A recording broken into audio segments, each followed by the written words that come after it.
Hola, buenas tardes. Como siempre, agradecer la presencia de todos los que estáis aquí en persona y también los que nos están viendo por streaming. Tercera conferencia del ciclo Bernardo de Quirós, correspondiente al año 25. Como sabéis, gira alrededor del 50 aniversario de la subida del primer 8000 español, el Manaslu. Y bueno, pues en esta tercera ocasión tenemos aquí a nuestro querido amigo Pedro Nicolás. Me toca presentarle, no sé muy bien porque no le conozco mucho, me he leído algo por ahí sobre él, pero bueno, puedo decir que es, ante todo, sigue siendo, porque eso creo que se sigue siendo, profesor de la Autónoma, profesor de Geografía, discípulo de Eduardo Martínez de Pisón, que se encuentra aquí entre nosotros, y yo diría que de Eduardo se le han debido de pegar muchas cosas a Pedro, entre otras, yo diría que casi la sabiduría. Es algo que cuando se le conoce bien se sabe. Pedro es un hombre íntegro, es desde el punto de vista humano, completo. Aparte de ser profesor de la universidad, es un gran alpinista. Seguro que conocéis su historial, pero a mí me gustaría resaltar, quizá aquella primera expedición que hiciste al Diran Peak hace muchísimos años, de triste recuerdo, realmente. Pero bueno, una expedición pionera, muy adelantada a su tiempo. Posteriormente ha conseguido hacer 2 8000, el Nanga Parbat y el Gassenbrunn 2. Y me gusta resaltar algo que me resulta curioso, y es que si hiciéramos un meridiano ficticio entre el Polo Norte y el Polo Sur, pasando por América, veríamos que Pedro ha estado en el Denali, en el McKinley, ha subido también el Aconcagua, ha subido el Huascarán y también ha subido ya allí al fondo el Monte Vinson.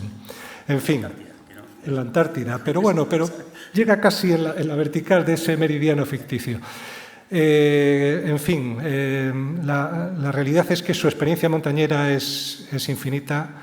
Salir con él es un gusto porque siempre vienes aprendiendo un nuevo nombre de un monte que tú ni siquiera habías visto y que él se ha subido, porque es incansable. Y bueno, hay que decir también que en su faceta, digamos, profesional, ha contribuido, y esto es muy importante, en lo que fue el estudio previo al pronunciamiento de Parque Nacional de la Sierra del Guadarrama.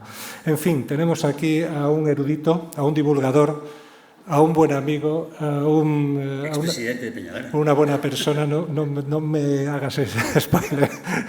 Y efectivamente, un peñalaro comprometido. Durante 8 años fue presidente de Peñalara. Que no es poco, que no es poco. Así es que nada, os dejo con Pedro. Muchas gracias, Pedro, por estar aquí con nosotros.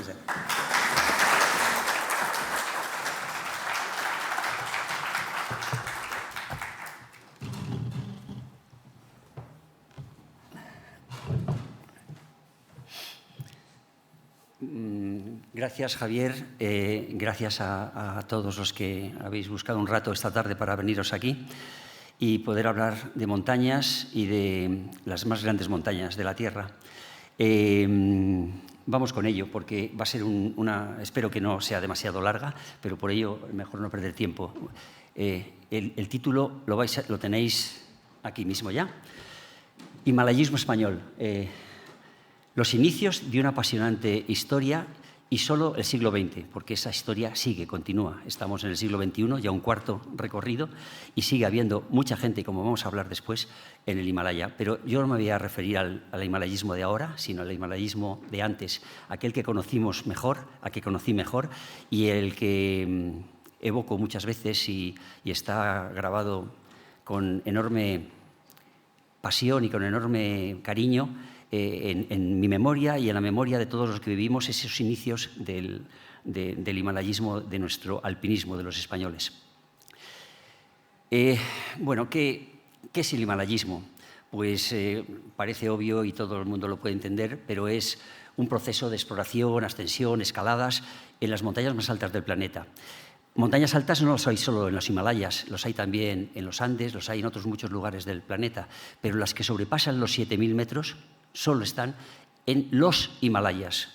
voy a intentar, tendré alguna foto explicativa sobre el Himalaya y los Himalayas. El Himalaya es una sola cordillera que está en Nepal y entra un poco en Pakistán, pero los Himalayas son un conjunto de picos, de montañas que se extienden a lo largo de Asia, como vamos a ver más tarde. Estos Himalayas se reúnen, en ellos se encuentran todos los picos de más de 7.000 metros que existen en nuestra Tierra, que se calcula que son aproximadamente unos 400, aunque es muy difícil determinar con exactitud todos los picos de más de 4.000 metros, de 7.000 metros, porque depende de pequeñas prominencias y demás. Pero la lista de los eruditos vienen a decir que hay unos 400. ¿Qué tiene el Himalaya de diferente respecto a otras montañas? Pues tiene un enorme aislamiento que se va perdiendo, pero que hasta ahora ha sido muy característico. Grandes distancias a recorrer hasta ahora prácticamente a pie. Los antiguos lo recorrían a caballo, los pioneros del siglo XIX o principios del XX, pero largas distancias, muchos desniveles incomparablemente mayores de lo que estamos acostumbrados en otras montañas. Autosuficiencia, porque no te puedes bajar a un pueblo a comprar viandas o buscar... Ahora empieza a pasar, pero estoy hablando del principio. Por lo tanto, autosuficiencia en la actividad. Después, grandes peligros o importantes peligros objetivos debido al recubrimiento glaciar que tiene y a las grandes pendientes, con lo cual son montañas muy dinámicas. Y, por supuesto, el factor determinante y diferenciador, que es la altitud. La altitud sabemos que afecta al organismo humano y que a partir de una cierta cota hay muchas dificultades para poderte mover con rapidez y con seguridad y con eficiencia en las cotas altas. Además de eso, como son montañas muy altas, pues también tienen unos cambios de clima muy importantes. Pero, por otro lado, tiene la contrapartida de que permite conocer las montañas más grandiosas, más sublimes, más bellas, más emocionantes que hay en el planeta. Y para los que nos gustan las montañas es como ir a la gran catedral de las montañas, ¿no? ¿Por qué estamos aquí reunidos hablando del himalayismo? Podíamos haberlo hecho en otras mucho antes, porque creo que el tema es suficientemente interesante.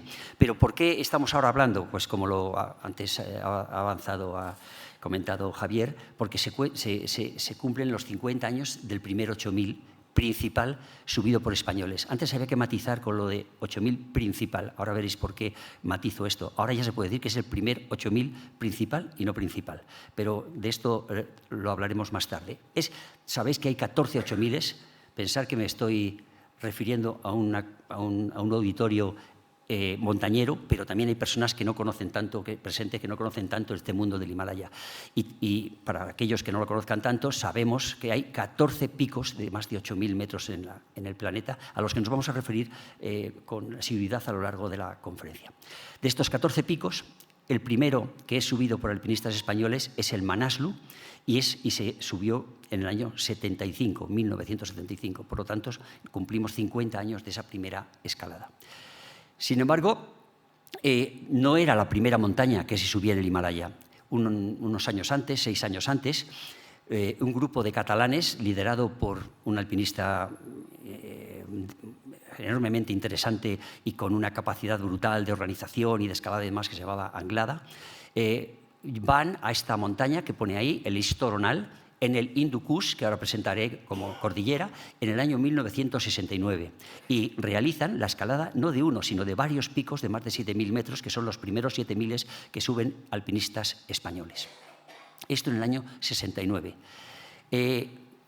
Más tarde, un año antes de la escalada del Manaslu, en 1974, este mismo grupo de Anglada, reconfirmados por su buen éxito en el Hindu Kush, van a un 8000. Y además van a un 8000 virgen, virgen quiere decir que nunca había sido escalado por nadie previamente.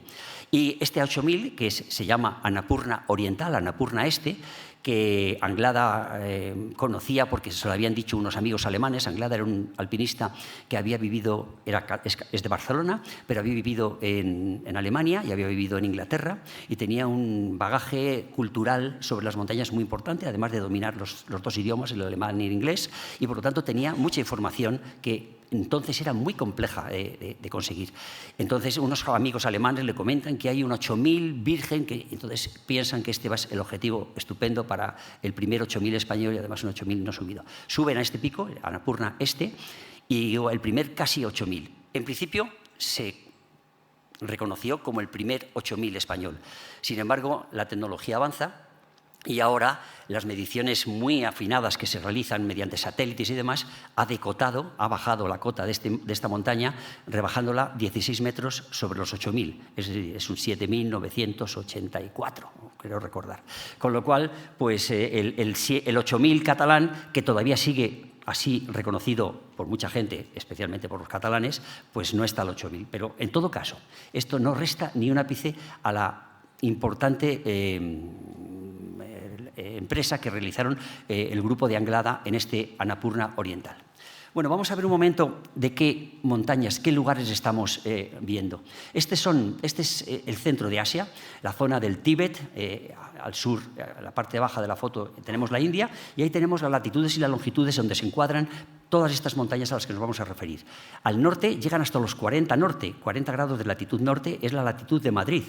Es decir, muy al norte, bastante al norte, porque pensamos siempre en los Himalayas como una zona semitropical.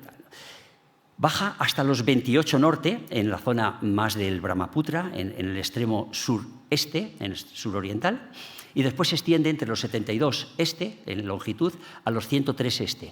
Los 103 este que veis a la derecha, veis que a la derecha de ese 103 este hay como una especie de zona redondita y más plana. Eso ya es el corazón de China, eso ya es Sichuan, donde está la ciudad de Chengdu. Es prácticamente un lugar propio de la China más profunda y más central. Es decir, que se extiende desde la zona del Turquestán, desde el Asia central, las antiguas repúblicas soviéticas, Tayikistán, Kirguistán, etcétera, hasta el centro de China, eso de este a oeste. Y de norte a sur vamos a ir viendo las cordilleras que existen. Tenemos primero el Himalaya, como decía antes. Un poco más al norte y al oeste aparece el Karakorum, que llamamos Himalayas también, pero concretamente es el Karakorum. Aún más al norte aparece una montaña, se llaman el Kunlun, donde hay 7000 muy importantes, entre ellos el Muzdagata, que ha subido algunas de las personas que están sentados entre vosotros. Todavía más al oeste aparece el Hindu Kush, ahí donde está el Istoronal de Anglada. Más al norte aún está el Pamir, donde se encuentran el Pico Lenin, el Pico Comunismo, etcétera. Y después, más al norte y un poco al este, el Tien Shan. Estas son las cordilleras que forman lo que llamamos los Himalayas. Son, por lo tanto, una pléyade de montañas que se esparcen así como si fueran casi las patas de una araña, con un largo apéndice que es el Himalaya, que es el que está más al sur y que baja hasta prácticamente Bangladesh y demás. Hay otros elementos, como es la meseta del Tíbet al norte, la cuenca del Ganges al sur, donde están a poquísima altura y, por lo tanto, la diferencia altitudinal entre el Ganges y el Himalaya es proverbial, son 7000 metros, porque el Ganges es muy bajo. Y ya, si ponemos datos un poco cuantitativos de distancias y demás, vamos a señalar que entre el pico Poveda, que es el 7000 más norte, más septentrional de la Tierra, el Poveda, 7439, y el Minja Konga, que es el 7000 más al oriente, que es el que está encima de Sichuan, tenemos nada menos que una distancia de 2400 kilómetros. Y si hacemos todo el arco de las cordilleras del Himalaya, desde el Tien Shan hasta el extremo más oriental del Himalaya, donde está una montaña prácticamente misteriosa, que se llama el Khakabo Razi, que es el pico más alto de Birmania y que está subido solo 2 veces, porque llegar a él es mucho más aventura que subir al K2. Es un sitio de esos perdidos en el mundo, ahora veréis una foto, que prácticamente hay que atravesar selvas impenetrables, valles perdidos, etc. Bueno, pero tiene 5000, casi 900 metros. Es el extremo suroriental de los Himalayas. Bueno, este arco de montañas tiene ya más de 4000 kilómetros de desarrollo. Por lo tanto, no hay otro lugar en el planeta que tenga tal acumulación de montañas. Este es el Poveda, este es el Minja Konga, encima ya del corazón de China, y este es el Khakabo Razi, que fijaos bien, ¿quién diría que en el norte de Birmania porque ahora también se debe llamar Birmania, tenemos estas glaciares en estos picos de 5.900 metros. No voy a entrar en detalles porque ya, bueno, creo que todos lo sabemos y tengo mucho que contar después, pero el Himalaya tiene esta configuración, esta estructura geológica. Es el producto del acercamiento de la placa india hacia la placa euroasiática que está al norte, y en ese choque se pinzan los sedimentos que estaban en el antiguo mar de Tetis y se produce una tectónica muy virulenta, muy vigorosa, que hace que se produzcan todo tipo de estructuras geológicas gigantes, con mantos de corrimiento, que son sedimentos que se meten por debajo de otros que se vuelcan por encima de los más jóvenes. Es decir, tiene una complejidad tectónica y geológica enorme.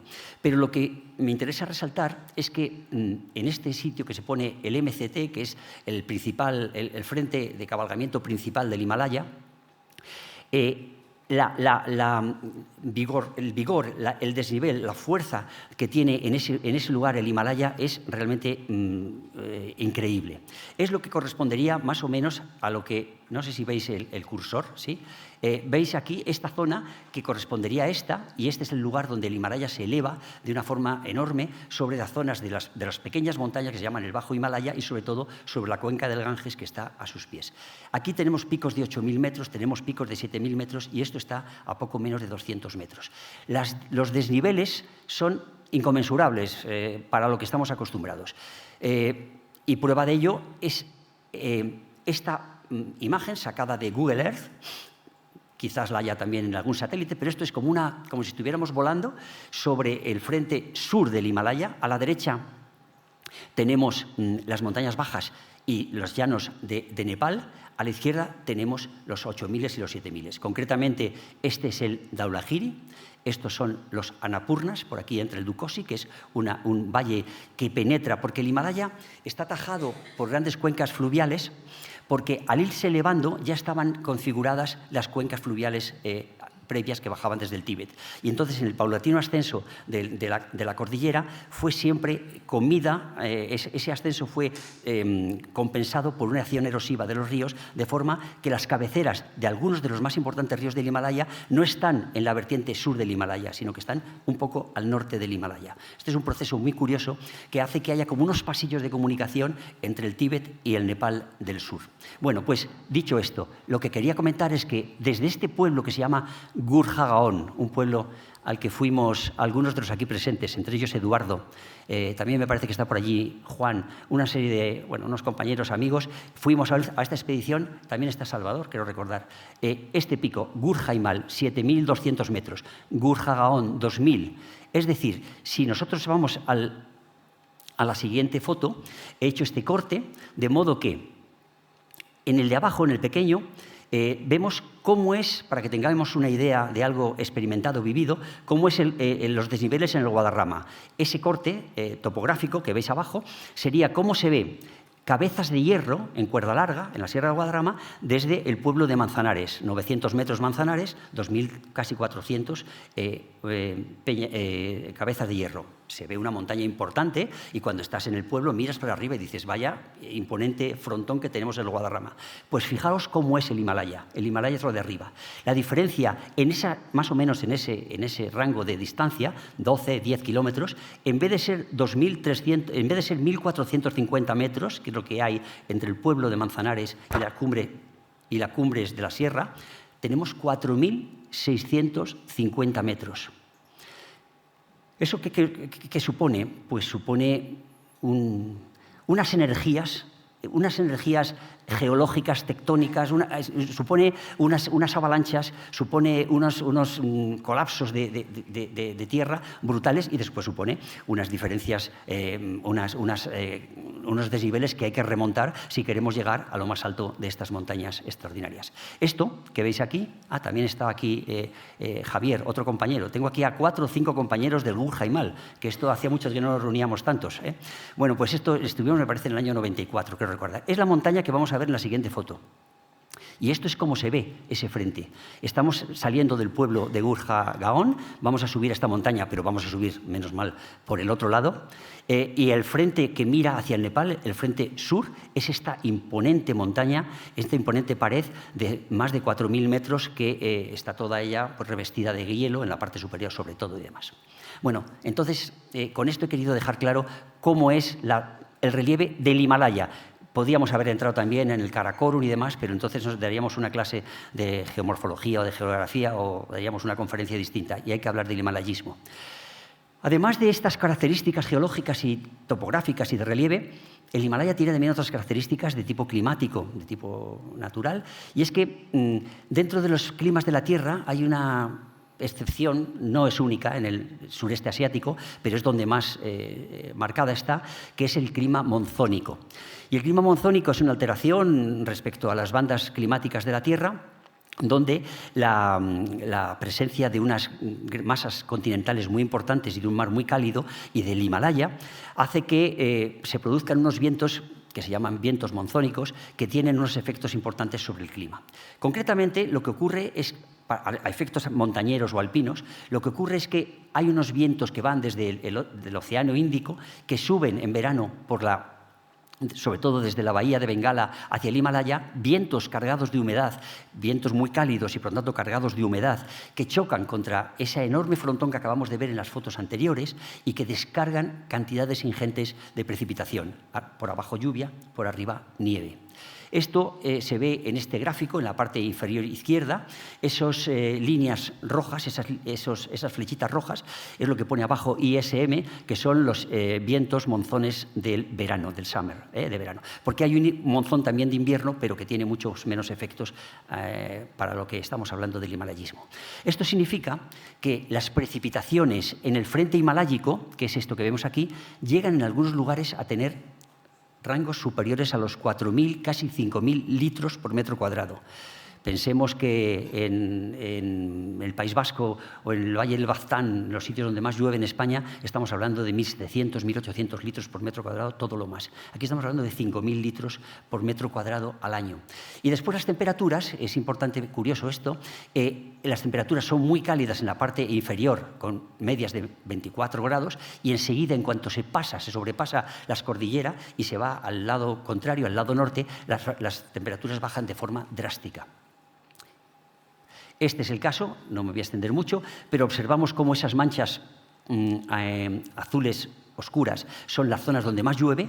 Observar que coincide con la línea de montañas, porque Nepal, la frontera de Nepal en algunos lugares está al otro lado de las cimas más altas, pero en otros lugares no, aquí coincide. Donde hay cimas muy altas es donde más llueve, detrás de las cimas llueve mucho menos y por abajo también, y al frente también llueve bastante. Siempre estamos hablando de 2.000, de 1.800, de 1.600, es por lo tanto un clima monzónico, que es como se caracteriza.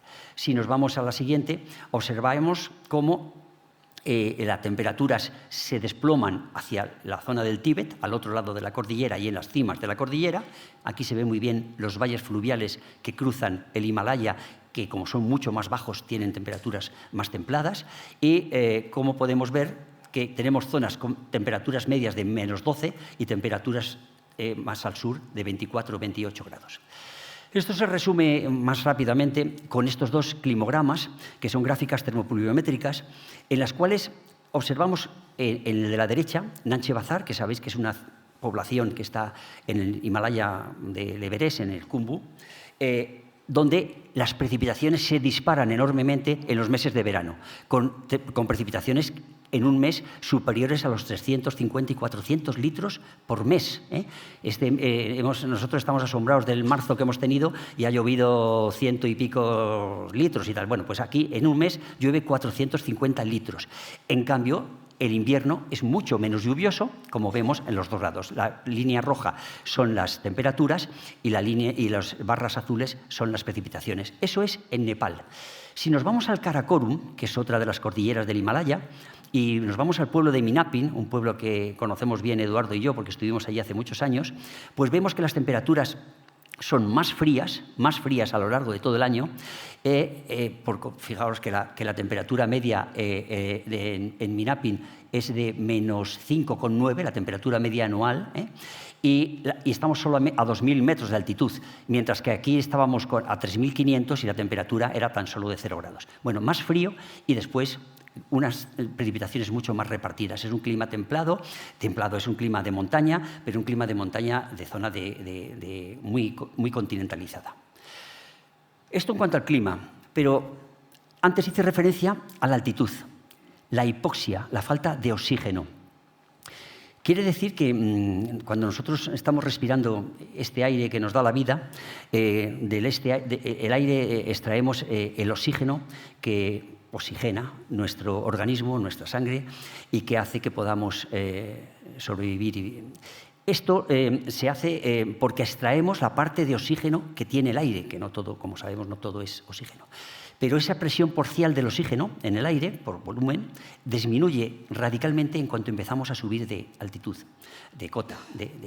Y así, mientras que la presión normal a ras de mar, a nivel del mar, son 1.013 milibares o 101 kilopascales, como vemos aquí, en el Everest son 333 kilopascales nada más, 101, 33 o 330 milibares. Quiero decir, hay un tercio nada más, un tercio de oxígeno cuando estamos en lo alto del Everest. Y vivir con un tercio de oxígeno es muy complejo. No tienes capacidad, no tienes energía, estás como realmente agotado. Es por ello que en muchas de las altas montañas de la Tierra se utiliza este recurso, que es utilizar aire embotellado que llevas encima y que aporta un enriquecimiento al aire que estás inhalando, y que entonces prácticamente puedes estar como si estuvieras a 4 o 5.000 metros en vez de a 7 o 8.000 metros, ¿no? A partir de los 7.500 y demás, la capacidad de adaptación mediante la aclimatación, que es que el cuerpo va poco a poco generando una serie de mecanismos para que optimiza todo el aire que inhalas, y además hay una serie de, más hiperventilas, una serie de procesos que tiene el organismo para que poder gestionar la vida en un ambiente tan complejo como ese. Bueno, pues a partir de los 7.500 metros solo puedes entrar y salir porque el cuerpo no se llega a aclimatar. De hecho, no hay ninguna población en el mundo donde viva gente de forma estable superior a los 5.200, 5.300 metros, y en el altiplano peruano o boliviano. ¿Cómo evoluciona el himalayismo? Vamos entrando ya en materia tras este largo preámbulo. Pues los estudiosos dicen que hay como 4 periodos. Uno, el exploratorio, que es desde el siglo XIX hasta mediados del siglo XX. Desde mediados del siglo XX hasta los años 70 sería el periodo expedicionario, en el que se conocen bien las principales cumbres. Del 70 al 90 se habla de un periodo de tránsito, donde todavía queda mucho por hacer, pero ya va mejorando mucho el conocimiento y los recursos de los alpinistas, y desde el 90 se habla de un periodo comercial. Se impone un tipo de relación con el Himalaya mucho más profesional, donde hay mucha demanda de acercarte a estas montañas, y entonces hay una serie de personas, hay una serie de empresas que te facilitan todo esto. Por eso se llama el periodo comercial. En el periodo de exploratorio, que va desde realmente 1838, es cuando se dice que este señor que veis a la izquierda, William Graham, un abogado escocés, se fue con unos guías suizos y con un hotelero suizo también, que era buen alpinista, se fue a Nepal y estuvo en varios lugares. Él decía que los guías no funcionaban muy bien porque se ve que no se aclimataban, entonces también contó con el apoyo de algunos sherpas de la zona, pero subió a una montaña que veis ahí, que se llama el Kabru, 7.338 metros, en el grupo del Kanchenjunga, en la parte del Himalaya oriental. Esto no ha sido reconocido hasta hace pocos años. Los estudiosos creen que realmente llegó prácticamente a la cima. Nunca se daba por el primer 7.000 este Kabru, que es una altura muy importante, una altitud muy importante, y solamente estudios muy recientes piensan que casi debió de llegar a la cima este señor William Graham. Y además él era el primero que dijo: voy al Himalaya no a hacer estudios, no a explorar valles, quiero subir picos, es decir, con un carácter puramente deportivo, como hacían los ingleses cuando iban a los Alpes, como era costumbre, ya estaba bastante asentado en esta época. 1838 es cuando 1883, perdón, 1883, he cambiado dos dígitos, 1883, y es cuando sube a este pico el Cabru. Por otro lado, Martin Conway es un explorador inglés que también entra en el Karakorum, lo cartografía por primera vez y llega a tener una gran experiencia en el Himalaya. Tanto es así que en la Exposición Universal de París de 1900 recibió la medalla de oro por sus exploraciones de montaña, y además fue presidente de la Royal Geographical Society, ¿no?, en 1905. Bueno, estos son algunos de los pioneros. Voy a ir rápido porque si no, no llegaremos a lo español. Después está Albert Mummery. Albert Mummery fue el gran alpinista del siglo XIX. Era el hombre que tenía una capacidad de escalar y de afrontar retos difíciles que era mucho mejor que la mayor parte del alpinismo que se hacía entonces. Tanto fue así que se fue al Nanga Parbat, una montaña que se escalaría mucho después, más de 60 años después, y este señor se metió, Albert Mummery, que había hecho grandes escaladas ya en los Alpes, intentó el Nanga Parbat y pereció, parece que por una avalancha, junto con unos serpas, unos unzas que le acompañaban, unos porteadores que le acompañaban. Douglas Freshfield es el explorador del Kanchenjunga, 1845-1934. Ya antes de que acabe el siglo XIX, hace las primeras aproximaciones al Kanchenjunga. Y ya algunos más conocidos, esto sí es más conocido, Tom Longstaff es el que se le ha adjudicado siempre la escalada al primer 7000, el Trisul, un pico de 7120, al que, por cierto, Miguel y Javier intentaron escalarlo en los años 80, un pico en el Himalaya indio, en el Himalaya de Garbhal, que este sí es comprobado que subieron hasta él en el junio de 1907 y que siempre se dijo que fue la primera cima. Aquí vemos a Longstaff, aquí abajo en este grupo, que este es el grupo de la expedición británica al Everest de 1922. Después hablaremos de estas expediciones, pero que son míticas porque suponen un hito en la exploración y en el afán de los hombres en subir a las más altas cimas de la Tierra, las expediciones de los años 20 de los británicos al Everest. El que está en la fila de abajo y en la parte izquierda es George Mallory, que es un hombre también absolutamente mítico dentro de la historia del himalayismo. Y ya como último británico, voy a presentar a Alexander Kelas.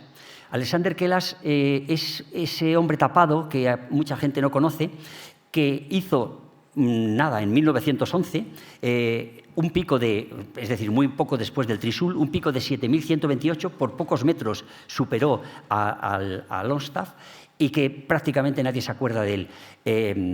Era, por lo tanto, el récord, la cima más alta conseguida en la historia, y lo hizo en 1911. Este pico, el Paunri, es un pico que está en la zona de Sikkim, es decir, en el oriente también, en la zona del Kanchenjunga. Y este señor, Alexander Kelas, algunos historiadores del himalayismo dicen que es la persona que mejor conocía el Himalaya, que más sabía de altitud, porque él era médico, y que fue el que predijo que habría que usar oxígeno embotellado, si no sería muy difícil subir a las grandes cimas. Y en la primera expedición de 1921, una expedición que va por el Tíbet a explorar el acceso al Everest para posteriormente ir en las del 22, etc., pues fallece por un ataque cardíaco y no puede llegar a subir. Y fuera de los británicos es interesante, muy interesante, y además Eduardo está a punto va a salir un libro, Eduardo Martínez de Pisón, que está aquí presente, va a salir un libro precioso dedicado a este señor, a Luis Amadeo de Saboya, hijo del rey Amadeo de Saboya, rey de España.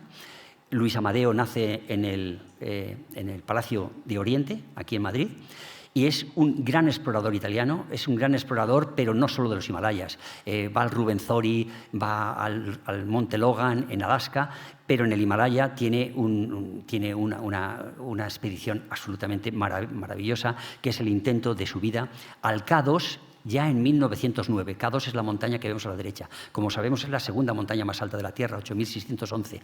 Y esa arista que vemos a la derecha, bueno, está más atrás, realmente no se ve, por donde intentaron subir, que era la arista sureste, llegó, ahora se llama siempre la arista de los Abruzos, porque tomó el nombre del duque de los Abruzos. Y esta foto que vemos abajo desde Concordia, la que está abajo a la izquierda, donde se juntan varios glaciares, es un lugar mítico también del himalayismo y es un lugar único en el planeta, donde vemos el K2 a fondo, y estas fotos de Vittorio Sella son absolutamente prodigiosas, es de una calidad fotográfica extraordinaria.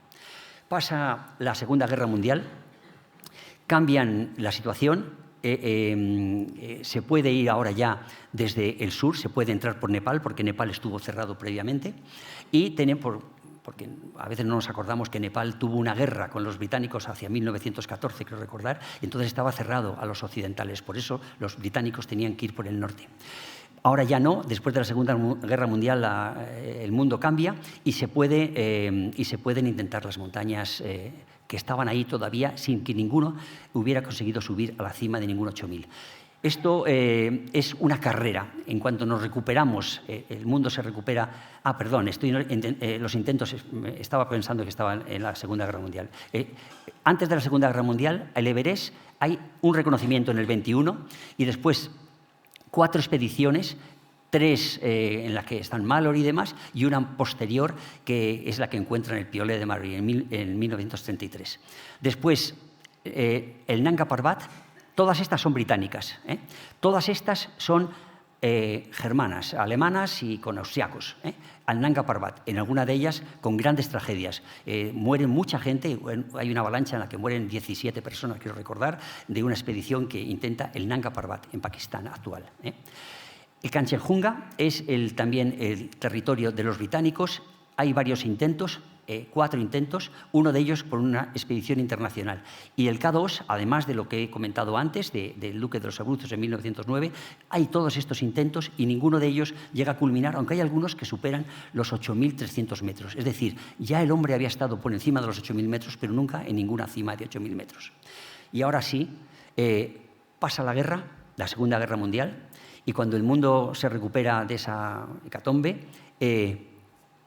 los países quieren recomponerse y también quieren recomponerse moralmente y buscan que su bandera ondee en esos símbolos de lo más excelso, que son las más altas montañas.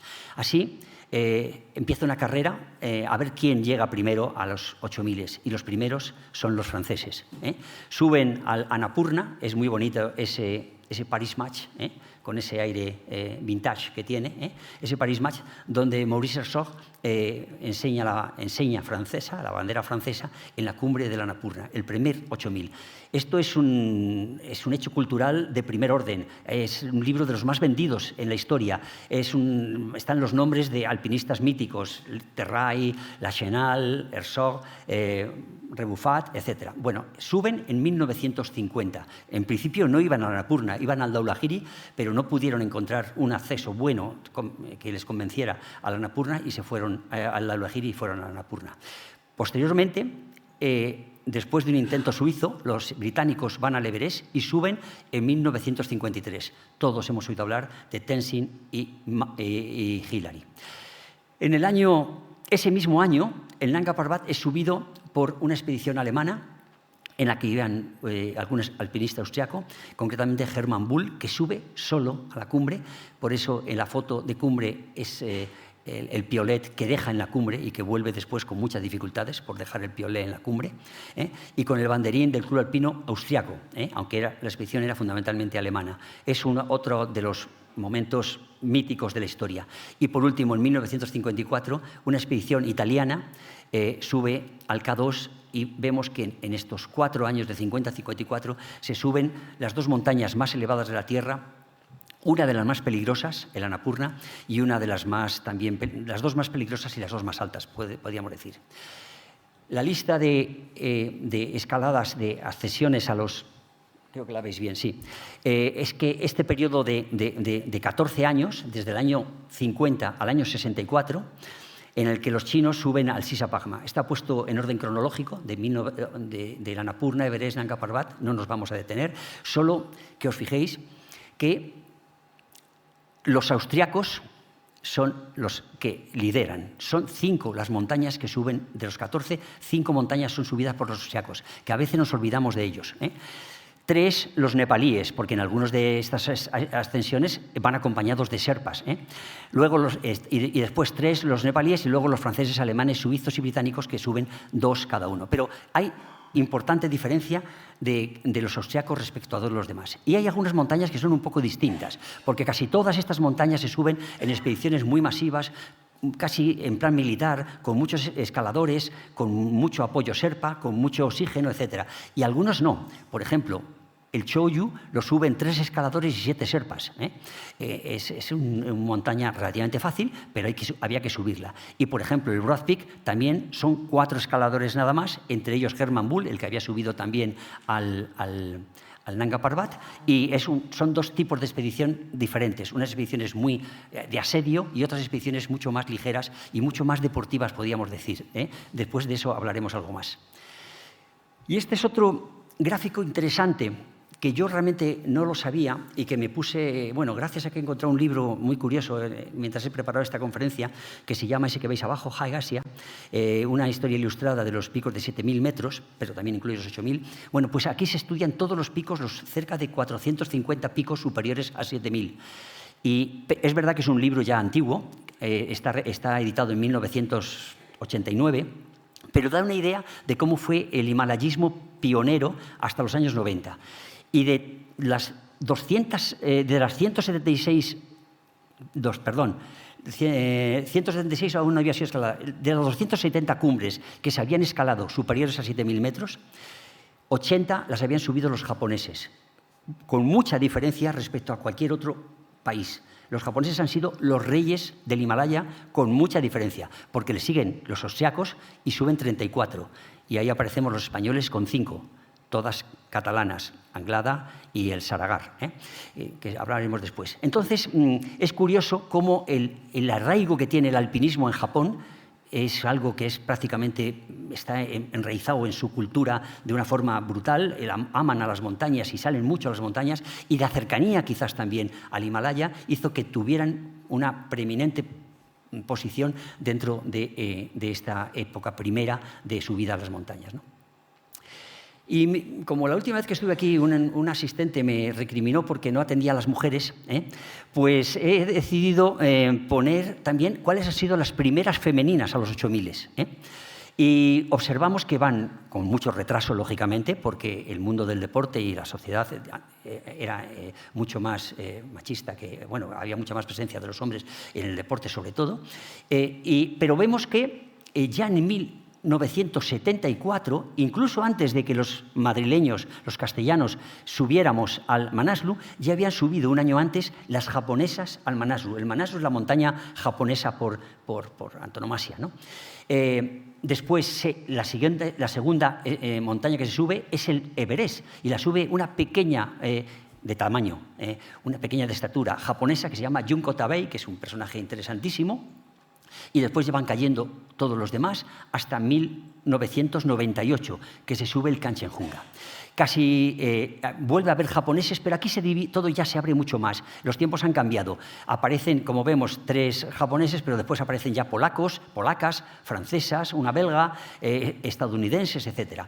Y bueno, desde 1974 a 1978. Por lo tanto, también 14 años, muy parecido a lo que ocurrió con los hombres, que tardamos 16 años en cumplir la subida de todos los 8.000.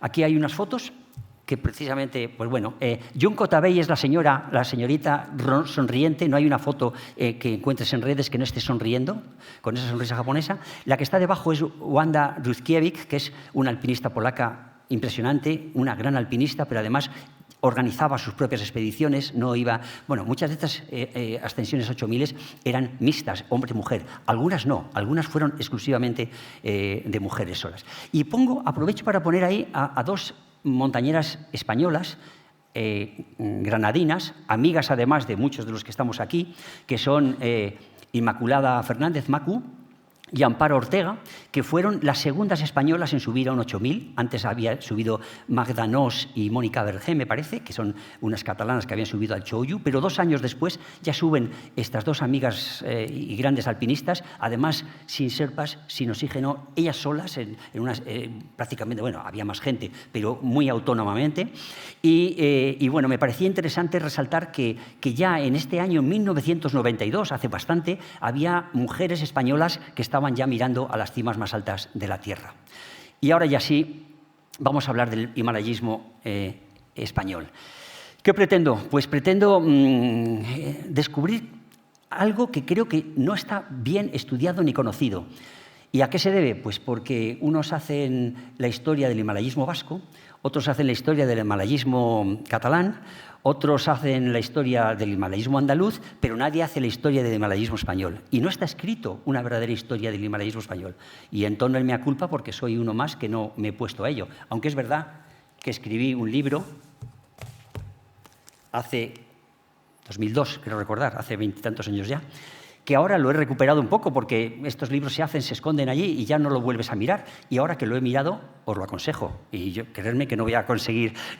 Es realmente magnífico porque no lo escribo yo, que soy el coordinador de este libro. Yo elegí las actividades y conminé a los protagonistas a que escribieran un capítulo de unas cuantas actividades que yo elegí porque me parecían representativas. Entonces es un muestrario de personajes interesantes y de situaciones distintas que dan una muy bonita idea y algunas de ellas son, bajo mi punto de vista, de muy alto nivel literario, ¿no? Bueno, y después tiene unas fotos. No he salido la mejor, pero tiene unas fotos extraordinarias que, como dicen, por lo menos se ven los santos y de vez en cuando abres el libro y con ver las fotos ya es suficiente. Bueno, yo hice esto, pero esto no es ni mucho menos el himalayismo español. Es únicamente una aproximación, yo creo que bonita y con criterio, porque en ese momento estaba muy metido yo en el mundo del himalayismo, pero no está hecho, no se sabe muchas cosas del himalayismo español. ¿Qué hicieron los gallegos? ¿Qué hicieron los aragoneses? ¿Qué hicieron los madrileños? Está todo bastante poco sistematizado y puesto en claro. Entonces, bueno, quizás es el momento para que con todo lo que he estudiado para esta conferencia haga por lo menos un buen artículo para la revista Peñalara, que eso podría ser. Pero, quiero decir, es una tarea pendiente. Y vamos ya con ello. Antes del Himalaya, casi siempre antes del Himalaya se va a otras montañas, concretamente los españoles a los Andes. Hicimos varias expediciones a los Andes y una expedición nacional de la Federación Española de Montaña, de montañismo a los Andes en 1961, que fue un éxito, una gran expedición donde había montañeros de toda España. No ha habido más expediciones nacionales. El mundo va cambiando y a raíz de aquello y de unos problemas complejos, también en la federación, etcétera, la cosa se tuerce y un proyecto de 1965 encabezado por este señor del centro, que se llama Félix Méndez, era el presidente, es también el que está en la parte derecha del grupo de camisas a cuadros en los Andes. Félix Méndez fue el presidente de la Federación Española, era un hombre con una capacidad de gestión enorme y que se movía muy bien en los despachos y tenía muchos amigos en todas partes, y él propone y realiza un estudio para hacer una expedición en 1965, concretamente a unas montañas de 7.000 metros cercanas a la Annapurna. No lo consigue porque ya hay movimientos disgregadores. Los catalanes ya se han ido a hacer otras expediciones y no quieren seguir bajo la tutela de la Federación Española, los vascos también, entonces nunca más se vuelve a hacer una expedición nacional. ¿Y cómo es el himalayismo español de los años 70, que es cuando empiezan los españoles a acercarse al Himalaya? Pues primero, lo curioso, se va a una cordillera que es el Hindu Kush, donde ahora apenas se va o se va mucho menos. El Hindu Kush está a caballo entre Afganistán y Pakistán. Y entonces casi siempre, no casi siempre, pero la mitad de las expediciones se iba por Afganistán.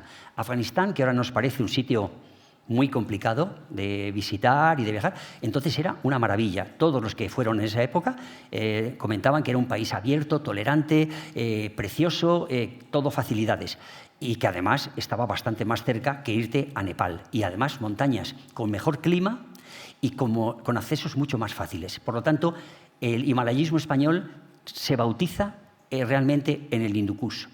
Después hay dos tipos de expediciones, unas que van por las federaciones y los clubes, pero también es curioso que hay una sociedad muy inquieta y muy vigorosa de jóvenes que quieren que no se les pase el tiempo sin poder conocer el Himalaya. Y hay algunas iniciativas completamente autónomas, completamente independientes, de coger el coche e irse al Himalaya, como quien se va ahora a Escandinavia, ¿eh? Después, hay una serie de clubes que tienen bastante tradición y que se comprometen con todo este proceso himalayista. La primera y más importante es el Centro Excursionista de la comarca del Vallés, Manresa, la ciudad de Manresa, pero no solo ellos, también el Club Deportivo Navarra, el Club Montañés de Barcelona, y en Madrid realmente la sociedad que tiene una mayor presencia en el Himalaya en esos momentos es la Sociedad Deportiva Excursionista, una sociedad que ha desaparecido, en esos años posteriormente desapareció, pero hizo 2 expediciones al Himalaya cuando de Madrid como organización no se había hecho ninguna, aparte de las federativas de la Federación Castellana de los años 70. Pero en Tarrasa, en Mataró, en Tarragona, había bastante tradición y estas sociedades montañeras, excursionistas, se plantean visitar el Himalaya.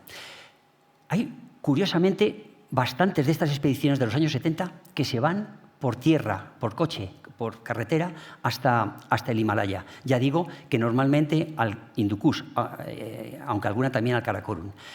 Lógicamente, como nos falta experiencia, se afrontan más 7.000 que 8.000 y también, como nos falta experiencia, hay un alto porcentaje de accidentes en estos primeros años de los 70.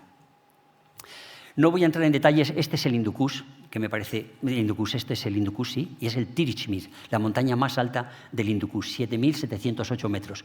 Una montaña portentosa que se ve desde Chitral, que es la capital de la provincia, con esta fuerza, es una montaña enorme, dificilísima, muy compleja, bastante técnica, y que es muy alta y que es la montaña más alta de todo el Hindu Kush. Y estos son los 7.000 españoles, que comprendo que es una lista farragosa, no voy a tener en todos ellos, pero quiero que conste que creo que estos son los 7.000 que se hicieron en los años 70 por españoles. El Istronal, que lo hemos dicho ya antes, con Anglada, el Nilgiri, que hablaremos después de él, este es en Nepal, el único que se hace en Nepal, un grupo de Barcelona. Esta es la expedición del año 71 de César Pérez de Tudela, que también va al Hindu Kush con idea de subir al Tirich-Mir, al menos eso es lo que se dice, y sube, parece, a una montaña, pues es un tema muy complejo que no creo que debamos meternos en él porque es farragoso, pero sube a una montaña de 6.400 metros que él dice que decían que se llamaba Tirich-Mir Bahat, o así. En algunos lugares sigue poniendo que subió un pico de 7.300 metros, pero está demostrado que subió un pico mucho más bajo y además, bueno, pero es una expedición que fue en el año 71. Otra a un pico de 6.900, el Khoisan, Tirich-Mir, Manresa, españoles que suben a 7.700 metros, la montaña más alta subida hasta entonces por españoles, una expedición magnífica de los de Manresa. El Nosak, una montaña bastante fácil comparada con todas las demás, donde unos madrileños en un turismo se van para Afganistán y llegan a subir y prácticamente nadie sabe. Bueno, yo conocí a quienes subieron, se llamaba Miguel Ángel Cuevas, pero ni publicaron nada, ni dijeron nada, eran años un poco de movida. Suben al Nosak de 7.400 metros, después más gente sube al Nosak en estos años, pero los primeros son estos. El Saragar, en el 75, los catalanes, y estos intentan un espolón ya difícil, no es ascender una montaña, sino ascender una montaña por una zona compleja. El Tirich-Mir 4, unos chicos jóvenes de Bilbao que van allí y hacen una expedición muy meritoria, pero trágica. Después, el Sacaur, una montaña que suben los de Madrid, de la Sociedad Deportiva Excursionista, y unos días después los navarros del Club Deportivo Navarra. Otro más, un 6.800. Esta es una expedición también de Madrid, en la que participamos concretamente Eduardo y yo, que estamos aquí, el Diran Peak de 7.269, y que es el primero que se va al Karakorum. No se va ni al Nepal, que habían ido los del 70, en el Nilgiri, ni al Hindu Kush. Los primeros que vamos al Karakorum, somos los de la Sociedad Deportiva Excursionista en el año 79. Y por último, en el año también 79, un grupo de la OGE de León se van también en furgoneta, como hicimos nosotros, que también fuimos en furgoneta, a un pico, al Nun, que está en el Himalaya indio. Bueno, de todos ellos no vamos a contar cosas, pero algunos sí. La primera expedición, el Distoronal, que ya lo he dicho, suben a Anglada, hacen todos estos picos, un recorrido por los cumbres y suben 4 o 7 miles de una tacada, con lo cual entran en los libros de alpinismo del himalayismo, porque son montañas que todavía no estaban subidas por nadie. Por lo tanto, son primeras. Esto de Transhimalaya es que hubo un empresario catalán que decidió hacer viajes larguísimos desde España, recorrió América de norte a sur, pero también recorrió un largo viaje por toda Asia, Europa y Asia, subiendo a montañas. Y esto se llamó la expedición Transhimalaya de Venancio López de Ceballos. En esta expedición iba Cibis, que después se unió a la expedición de Hindu Kush de Anglada y subieron todas estas montañas. Una expedición muy meritoria. La del Nilgiri de 1970 son unos catalanes que, sin encomendarse a nadie, se van a subir a la Annapurna, nada menos que a la Annapurna en 1970, cuando todavía el alpinismo español realmente no estaba tan maduro como para hacerlo. Cuando ven que a la Annapurna no pueden subir, se van a una montaña que está cerca, el campamento base está aquí, y van a esta montaña que se llama el Nilgiri. Ellos dicen que tiene 7.050 metros y demás. Después se ha demostrado que no es así, que tiene tan solo 6.700 metros, y es esta montaña que está entre el verdadero Nilgiri y el Tilicho, y aquí está el Annapurna. Pero bueno, ¿qué pasó? Que subieron sin permiso y, por lo tanto, apenas publicitaron nada, porque sabéis que para ir a todas estas montañas hay que pagar unos dinero, hay unas tasas a los gobiernos y demás. Subieron de forma clandestina, y entonces es una montaña que tampoco se ha sabido mucho de ella. Y este es el Tirishmir de los manresanos. Este es el mapa. Salen de este campamento, vienen, dan la vuelta a todo este glaciar, que es por aquí, dan la vuelta por aquí y suben la parte trasera, que es muy compleja. También van en coche. Esto es muy bonito porque son viajes impresionantes. Claro, ir desde Cataluña o desde Madrid hasta el Himalaya en coche es algo más que ir al Himalaya, ¿no? Porque recorres medio mundo y es maravilloso, ¿no?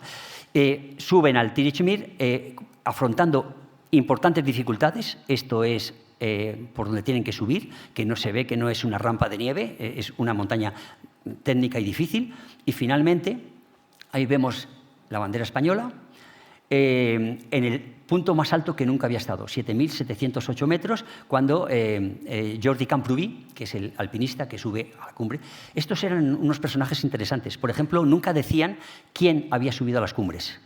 Eran un equipo. Y entonces no querían que hubiera ningún personalismo ni ninguna individualidad. Y bueno, eran un grupo que tuvo mucho predicamento y que hicieron las cosas muy bien durante muchos años. El Sacaur es, no voy a referirme a todos, el Sacaur es el que suben los madrileños de la Sociedad Deportiva Excursionista, suben por el Espolón Norte, que es este, y esta es la revista que publicaba entonces ese club, del que yo era socio, también Eduardo, éramos socios, y ahí están una buena parte de los buenos alpinistas que hubo. Bueno, ahí estaban todos los mejores alpinistas de la Sociedad Deportiva Excursionista. Estos son los hermanos López, Miguel y Luis López, Emilio García Biel, Luis Bernardo Durán, un compañero de muchas otras montañas, Arturo Romero, Emilio Torrico, en fin, aquí Alfonso Arias. Este es el pico y por aquí se sube hasta el Sacaur. Unas semanas más tarde, coincide que hay una expedición navarra, del Club Deportivo Navarra, suben 9 alpinistas, primero 4 y después 5, pero a la bajada tienen un accidente grave, se cae uno, muere, otro tiene graves congelaciones. El Saragar es esa montaña difícil de 7.000 metros que afrontan unos jóvenes catalanes que ya quieren subir a montañas altas, pero también difíciles. No lo consiguen en el 75, tampoco en el 77, lo consiguen finalmente en el 82, siendo otra de las montañas que han subido españoles por primera vez dentro de los 7.000 de la Tierra. Y esta es una montaña y una expedición especialmente emotiva, porque un grupo de jóvenes vascos de Bilbao muy entusiastas y un poco alocados, deciden irse, habían estado en los Alpes y vamos a los Andes. Y ¿por qué no nos vamos ya al Himalaya y nos saltamos los Andes? Pues ¿por qué no? Y estos de Bilbao sabéis que son muy echados para adelante. Y efectivamente se reúnen con 2 furgonetas y se van para allá a subir nada menos que al Tirch Mir West 4, el 4 Oeste, que es un gran montañón, 7.300 metros, y consiguen subir este chico que se llama Ernesto Fournier y Pepe Chavarri, que es este. Al final tienen que hacer 2 bivacs en precarias condiciones y cuando descienden, uno de ellos en un rappel se queda colgando del rappel, casi se asfixia. Bueno, es un drama. El compañero no puede salvarle, tiene que bajar, le deja atado y cuando vuelven los compañeros a auxiliarle, él se ha soltado, no se sabe por qué y se ha caído al vacío. Y bueno, entonces el compañero tiene unas congelaciones enormes, tienen que traerle a España rápidamente, la embajada les ayuda muchísimo y finalmente le tienen que llevar a Chamonix porque en España el tratamiento de las congelaciones entonces no estaba muy bien, muy desarrollado y se va a Francia donde le tienen que amputar varios dedos y demás. Es una montaña muy difícil y es un grupo que muestra una nueva juventud, un nuevo alpinismo que viene empujando. Y este es nuestro Diran Peak de 1979.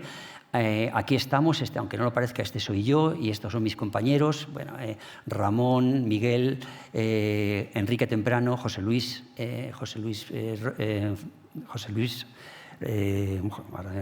García, Andrés Fernández, yo mismo y Arturo Romero. Falta Eduardo, que para que no falte le pongo aquí y ahí le veis, a Eduardo Martínez de Pisón.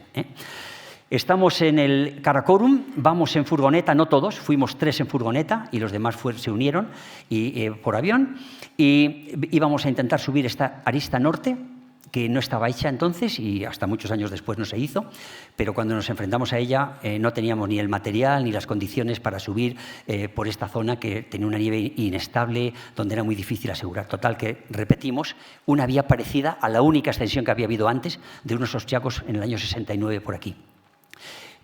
Subimos Enrique, Ramón y Arturo, llegamos a la cima, pero por desgracia a la bajada una avalancha. Yo me adelanté del campamento 2 al campamento 1 de bajada, cuando ya estábamos en el campamento 2, y esa noche una avalancha sepultó el campamento 2 en la que pernoctaban Enrique, Ramón y Arturo, y aunque subimos después a ver que pues no hubo nada que hacer, estaban sepultados por toneladas de nieve, ¿no? Murieron, esta fue, después hablaremos de las muertes, pero esta fue la gran... Ya había muerto, había habido algún accidente en el Himalaya, concretamente 2 alpinistas habían muerto, habían muerto 3 alpinistas ya, pero esta vez de un solo accidente mueren estos 3 compañeros nuestros. Estos son los compañeros del NUN, de la OGE, de León. Este es el NUN en la India y estos también fueron en unas Land Rover. Y estos son los 8000. Este es el Annapurna Cima Este, que antes planteé. Es la expedición de Anglada. La vía normal de la Annapurna sube por aquí y después se va por aquí y sube a la cima principal de 8091. Ellos fueron a una cima virgen, se desviaron y se fueron para acá, pero y subieron muy forzados, llegaron de noche a la cima y bueno, pero tiene mucho mérito porque es la primera expedición moderna de alguna forma. Observar la ropa que llevan ya en esa foto de abajo. Pons, Cibis, Anglada, Xavi Pérez Gil, llevan ya neopreno, llevan monos de seda, en fin, empieza a ser un alpinismo ya mucho más vanguardista. Y es muy meritorio porque la montaña es muy difícil, bastante difícil y sobre todo muy peligrosa. La Annapurna es una montaña que tiene muchas avalanchas, veis la cantidad de hielo que tiene esa ladera norte, que caen enormes cantidades de aludes de hielo, de seracs. Entonces es una montaña muy delicada que tiene un enorme mérito la consecución de este pico de 8000 metros o casi 8000 metros, que es lo mismo, por parte de este grupo catalán de Anglada. El primer intento al Everest por parte de españoles es de ese mismo año, del 74. Se llamó Expedición Chimis, por las pilas. Chimis, me he enterado ahora, que significa rayo en euskera. Es la energía, el rayo. Y es una expedición de 14 escaladores, una expedición muy fuerte, una expedición nacional, digamos así, que tiene mucho apoyo por parte de la Federación Española, del nuevo presidente, el presidente Odriozola, pero que el Gobierno de España, todavía estábamos con Franco, no las tiene todas consigo, porque ya habían tenido algún disgusto con los vascos en las cumbres de los Andes, donde habían puesto icurriñas y demás, y entonces les ponen un periodista que les acompaña de la agencia Prisa, me parece, que es un periodista comisario político, de alguna forma, que iba mandando continuamente noticias de qué se iba haciendo y demás, porque temían que volvieran a poner las enseñas entonces separatistas, que era la Icurriña. Aquí vemos al jefe de la expedición, Lorente, con Landa y este es Uriarte, Felipe Uriarte, y este es Alonso, que es un chico de los Picos de Europa, un hombre de los Picos de Europa, y este señor de aquí es Norman Dyrenfurt, un norteamericano, que había hecho esta arista al Everest, en esta maqueta, la arista oeste del Everest, la había hecho y le invitaron a Bilbao a explicarle cosas y demás, ¿no? Es una expedición, como digo, muy masiva, donde hay alpinistas muy importantes como Ángel Rosén, como Julio Villar, el que escribió ese famoso libro de Petrel, todos los que hemos comentado antes, Landa, se enfrentan a una enorme montaña, entonces mucho menos frecuentada, donde tienen que bregar muy duro, consiguen llegar a 8.300 metros, de hecho ponen un campamento a 8.300 metros por encima del Collado Norte, pero el viento les impide llegar y tienen que volverse. Y ahora ya entramos con montañas que sí se consiguen. La primera es la que hemos dicho antes, el Manaslu, los castellanos, en el año 75, el 26 de abril. Se sube por esa ruta que hemos visto antes, pero tengo que ir rápido porque si no nos van a echar. Esta es la expedición.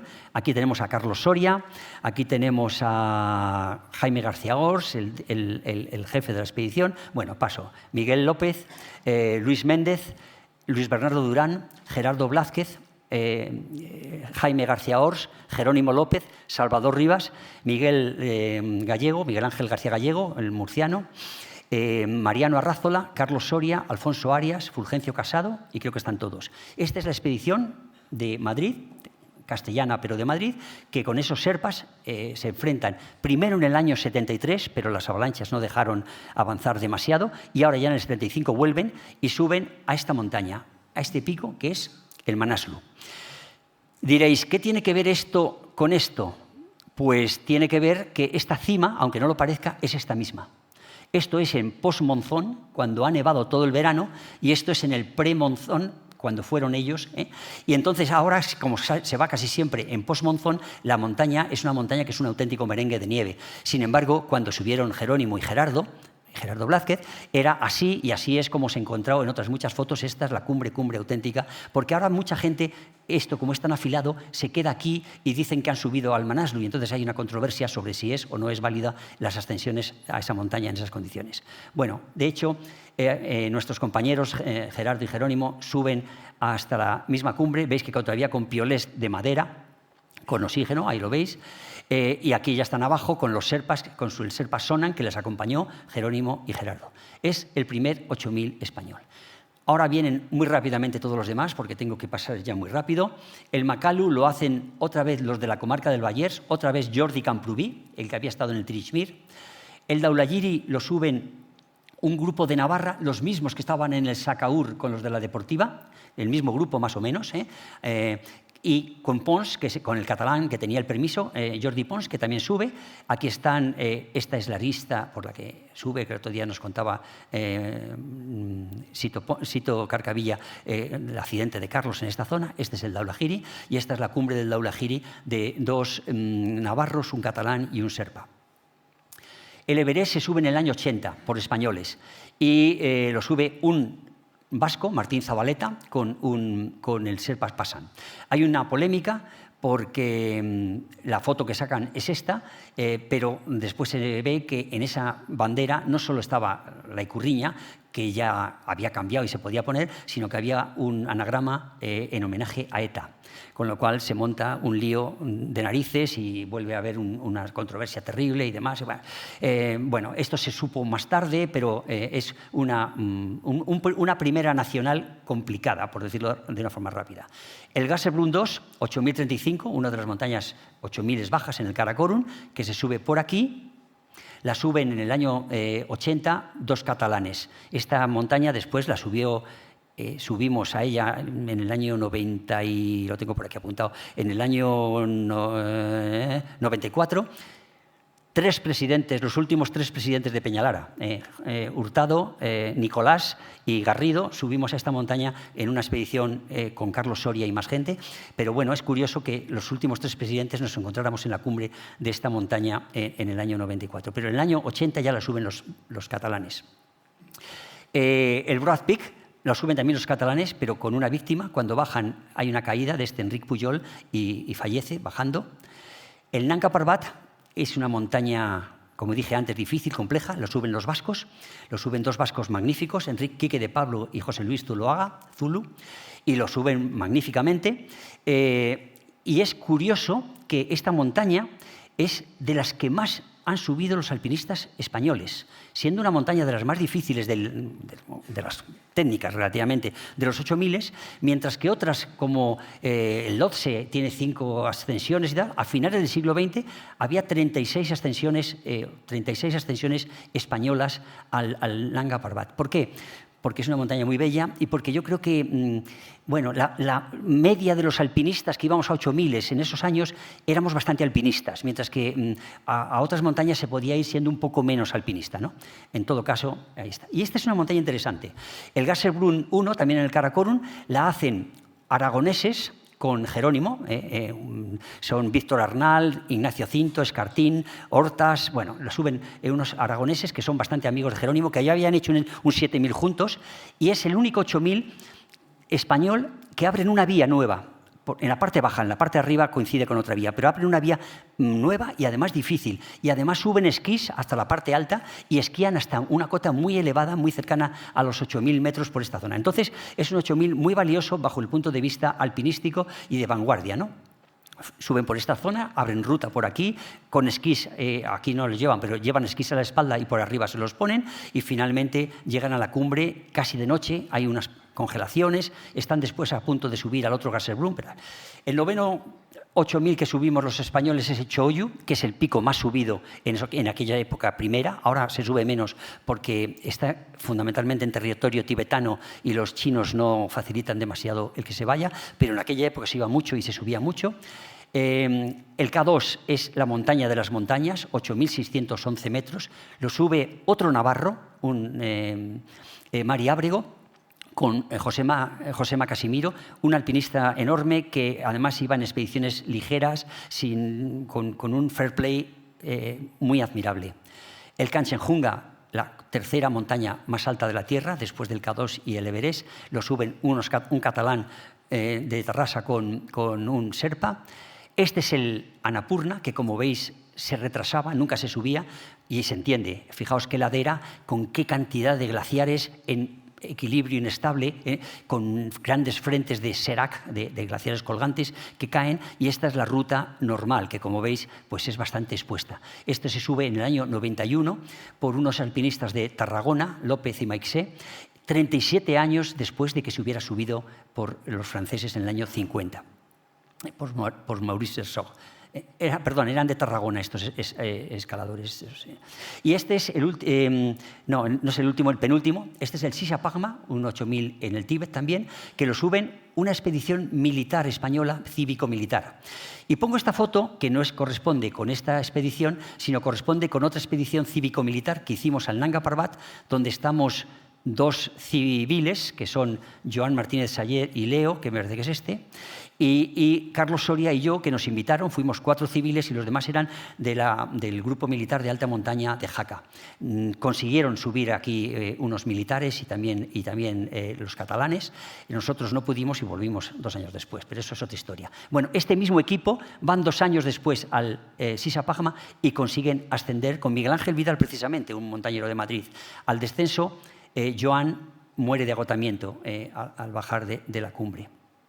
Y por último, el 14º y último 8000 que consiguen los españoles lo consiguen los hermanos Iñurrategui, Félix y Alberto, que son quizás los 2 mejores himalayistas españoles. De ello hablaremos más tarde. Voy adelantando rápido. Quiero hablar de Alfilo y aprovecho que está aquí Ramón Portilla.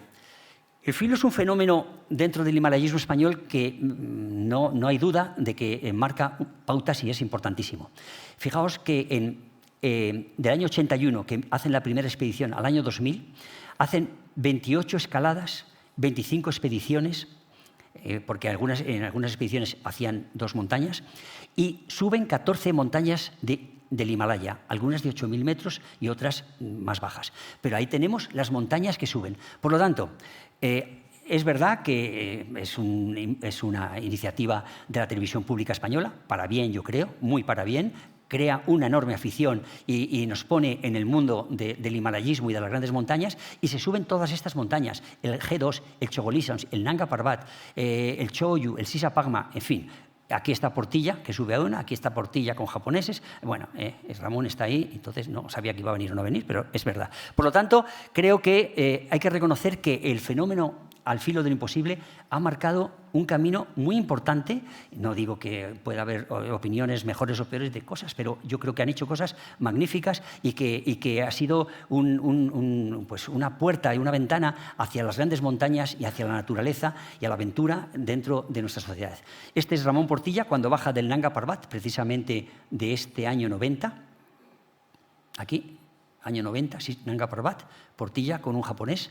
Bueno, pues aquí está Portilla y esta foto la hago yo porque también estábamos ese año nosotros y aquí le estábamos dando la enhorabuena según él bajaba y nosotros subíamos. Pero evidentemente quien está detrás de todo esto es este señor que se llama Sebas Álvaro, un hombre que puede tener detractores o admiradores, tiene más admiradores que detractores, pero que es una persona con una capacidad de gestión y con una ilusión y un empuje que no tiene parangón y que ha conseguido todo lo que supuso en su momento Al filo de lo imposible. Pero además de eso, gente magnífica como Juan José Sebastián, como Acho Apellaniz, fundamentalmente vascos como José Carlos Tamayo, los hermanos Iñurrategui también, o catalanes como Ferran Latorre, que tenemos aquí. Y esto es la evolución del himalayismo a partir de 1980. Estos son actividades en el Everest, concretamente, cómo ha evolucionado la frecuentación del Everest. En el año 86, que no lo he sacado, pero estuvimos nosotros, estas eran los que iban por un lado, por el lado sur, por el lado nepalí, los azules, y por el lado rojo, por el lado del Tíbet. A partir de aquí se dispara, y empezamos a ver que hay todos los años 300, 350, 300, 250, por el lado fundamentalmente nepalí, porque por la parte china hubo un gran incremento, pero después los chinos pusieron más trabas y bajó bastante. Pero se puede observar cómo ha ido incrementándose de una forma exponencial la frecuentación en las montañas. Y un tema que no quiero que se entienda como morboso ni truculento, pero que creo que había que afrontar es ¿cuántos españoles han muerto en el Himalaya? Cuando se leen las crónicas o salen muere un alpinista, un himalayista, los periódicos enseguida tiran de han muerto 60, han muerto 24, al menos 24, por lo menos ponen al menos. Víctimas españolas, aquí vienen a decir que ha habido 25. Bueno, no sé, esto no está hecho de verdad y me parece que es un tema que es de justicia y es de rigor saber quiénes han muerto. No porque haya un nacionalismo absurdo ni por nada, es porque son personas que se dejaron la vida subiendo grandes montañas, siendo parte de una cultura y de un colectivo y de una sociedad, y no está bien que no se sepa quiénes fueron. He conseguido tener la lista y no son ni 24 ni 25. En total hay hasta 2014, que es cuando he podido... Hay 81 alpinistas muertos en el Himalaya. El primero fue en el año 71, en el Hindu Kush. Y en las montañas que más fallecidos ha habido han sido el Gasherbrum 1, en el Karakorum, y el Pumori, que es un 7000 cercano al Everest. ¿Por qué? Porque en el Pumori una avalancha mató de un golpe a 5 jóvenes vascos. Y después están el K2 y el Everest, porque al Everest va mucha gente y el K2 es una montaña muy delicada. El Dhaulagiri es una montaña compleja también. Y después están el Diran Peak, esa montaña en la que murieron nuestros 3 amigos, pero que también murieron años después 2 mallorquines que desaparecieron ante una tormenta enorme, nunca se les volvió a ver. Y bueno, como veis, sigue habiendo. Y entre ellos hay algunos que son de Madrid, 10 alpinistas de Madrid. Hay que hacer alguna concesión también a nuestro entorno más próximo. Y 2 de ellos de Peñalara. Y los 2 de Peñalara, bueno, Jordi Matas es el primer muerto en el Himalaya español, que muere, como digo, en el año 71. Y después están Guillermo Mateo, que muere en el Ama Dablam, y Alfonso Bizán, que muere también. Estos 2, Alfonso era un escalador joven y muy puntero de Peñalara, y Guillermo Mateo era un alpinista enorme, fantástico y un tío, una persona encantadora.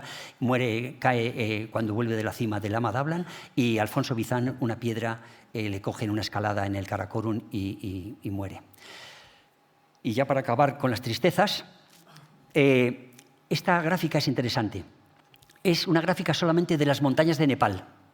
Y aquí dicen el número de expediciones que ha habido, cuántos miembros han subido encima del campamento base. Pero no voy a entrar en... Y estos son miembros y estos son sherpas, gente contratada. Y esto es el total.